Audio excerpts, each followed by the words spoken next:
হাতে পেয়ে আমরা কেরানীগঞ্জের পক্ষ থেকে আমরা আমাদের মহানায়ককে আমরা অত্যন্ত সুস্বাগতম এবং শুভেচ্ছা এবং ধন্যবাদ জ্ঞাপন করছি। আপনি অত্যন্ত শুনে খুশি হবেন, আমাদের কেরানীগঞ্জ উপজেলা নির্বাহী অফিসার মহোদয় অত্যন্ত আমাদের প্রতি সহানুভূতি দেখাইছে এবং সে যদি ব্যস্ততা না থাকতো আমাদের সাথে ইনশাল্লাহ এই সহযোগিতা করতো। সে সবসময় আমাদের কর্মচারী বান্ধব উপজেলা নির্বাহী অফিসার জনাব ওমর ফারুক স্যার এবং আমাদের যিনি সভাপতি আছেন কেরানীগঞ্জ উপজেলার জনাব আমার মহোদয়, তিনি অত্যন্ত আন্তরিক। এবং আমরা প্রশ্ন করা করলাম ওই খাদ্য বিষয় গ্রহণের বাইরে নেওয়া যে ভাই বস আমাদের তো যে বাংলাদেশ এবং বাংলাদেশ সরকারি কর্মচারী কল্যাণ সমিতির আহ্বায়ক মহোদয় আমাদের কেরানীগঞ্জে আমাদের সাথে সাক্ষাৎ করার আগ্রহ প্রকাশ করছেন। তাই তিনি অত্যন্ত আনন্দের সহিত আমাদের বিভিন্ন বুদ্ধি বিবেচনা দেওয়া এবং এই যে শরীফ ভাই আছে নাজির সাহেব এবং আমাদের জীবনদা শুনে অত্যন্ত খুশি হয়েছে এবং আমাদেরকে সহযোগিতা করার কারণে আমরা হয়তো জমা হতে পারছি।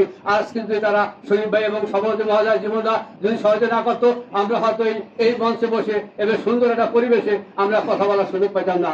আপনারা জানেন টেকনাফ থেকে তেতুলিয়া, রূপসা থেকে পাথরিয়া সমস্ত বাংলাদেশের কর্মচারীকে একত্র করে যে পে স্কেলের জন্য পে স্কেল বাস্তবায়নের আন্দোলন সংগ্রাম করে যাচ্ছে সে আমাদের মধ্যমণি আজকে আব্দুল মালিক ভাইয়া আমরা অত্যন্ত খুশি হয়েছি।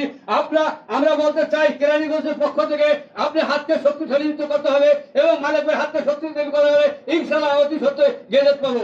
অন্যথায় আমরা বসে থাকলে ঘুমান্ত অবস্থায় থাকলে এটা বাস্তবায়ন করা সম্ভব হবে না। এবং আপনি আরো জানবেন মালিক ভাই দেখছি অনেক সময় সে কাঁচা মরিচ এবং মুড়ি দেখাচ্ছে এবং রিক্সাও চালাইছে। এই রিক্সা চালায় শুধু মালিক ভাই চালায় নাই, এই 16 লক্ষ 14 লক্ষ কর্মচারী রিক্সা চালাইছে, কারণ সে আমাদের পক্ষে প্রতিনিধিত্ব করছে। আমরাও তার সাথে আমরা রিক্সা চালাইছি। বুঝতে হবে আমাদের পেটে ক্ষুধা এইটা অনুধাবন করতে পারে না। ওই যে কিয়াট আছে আইএমএফ এবং সিবিডি বিবিডি এই যে আমরা কিছু দুষ্কৃতী ব্যক্তিরা আছে বেশ কিনলে তার বাহানা চলছে, তার বাহানা কথা আছে। এবং আজকের যে সরকার বিএনপি সরকার মাননীয় প্রধানমন্ত্রী তারেক রহমান অত্যন্ত আন্তরিক এবং সরকারি কর্মচারী বান্ধব সরকার পেয়েছি। এই সময় যদি আমরা প্রেসকে বাস্তবায়ন না করতে পারি ওই কিছু দুষ্কৃত বুদ্ধিজীবীদের কারণে আমাদের ব্যর্থতা। আমরা মালিক ভাইকে আমরা বলতে চাই আপনি এগিয়ে যান, সারা বাংলাদেশে আমরা আপনার সাথে সাহায্য করবো। কি ভাই আপনার সাহায্য করবেন না?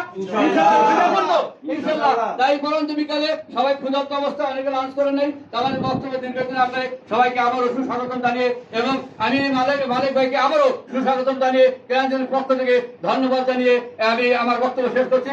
আশা করি ভবিষ্যতে বেশ কিছু বাস্তবায়নেও আপনি আমাদের মাঝে আবার দু একবার আসবেন ইনশাআল্লাহ। আমাদের এই উপজেলা পরিষদের সম্মানীয় সভাপতি অত্যন্ত আন্তরিক আছে, আপনি যে প্রশ্ন আসবেন তার দরজা খোলা আছে ইনশাআল্লাহ। আমরা সবাই সুস্বাস্থ্য করার পরে আমার বক্তব্য শেষ করছি। আল্লাহ হাফেজ।